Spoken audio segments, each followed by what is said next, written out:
Oh là là, ma Gigi. C'est pas ce que j'ai voulu dire, madame, je plaisantais. Calme-toi, Gigi, je t'en prie. Regarde ce que je t'ai apporté.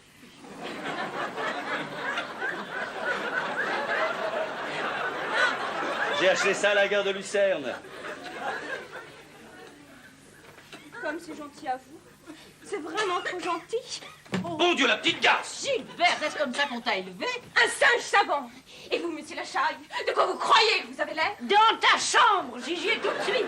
Je ne demande que ça, grand-mère. Eh bien, Mamita, je vous fais mon compliment. Oh, mais pour l'amour du ciel, que lui arrive-t-il à cet enfant? Mais j'en sais rien. Où a-t-elle pris ses manières? Et Gaston, tu trouves que c'est des manières de sortir comme il l'a fait? Dans un état à courir tout droit chez Liane. Non. Pourquoi veux-tu qu'il retourne chez Liane? Moi, je ne veux rien. Mais comment se fait-il que tu sois venue ici, Alicia? Mademoiselle Liane d'Excelmans s'est suicidée. Ça crée une situation nouvelle. Elle est morte. Maintenant, penses-tu? Ce n'est pas une novice, elle connaît son affaire. Qu'est-ce qu'elle a pris? Du laudanum, voyons, comme d'habitude. Tiens, écoute ce que je viens de découper dans le journal du soir. Sans pouvoir répondre encore des jours de la belle désespérée, les docteurs Morin et Peldou, qui ne quittent pas son chevet, ont émis un diagnostic rassurant. Mon diagnostic à moi, c'est que Madame d'Excelmans, à ce jeu-là, finira par se détériorer l'estomac. Aussi, ce n'est pas elle qui est intéressante, mais le fils Lachaille. C'est la première fois que ça lui arrive.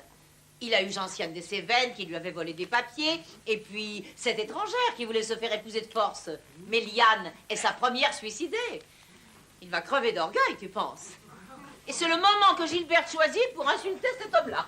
Eh ben, Alicia, je commence à croire que notre projet de lancer Gigi ne va pas être une plaisanterie. C'est pourquoi je propose que Gilberte vienne pendant quelque temps habiter chez moi. Il lui faut maintenant un milieu élégant. Oh non, Alicia! Mais pourquoi pas? Ma maison n'est pas digne.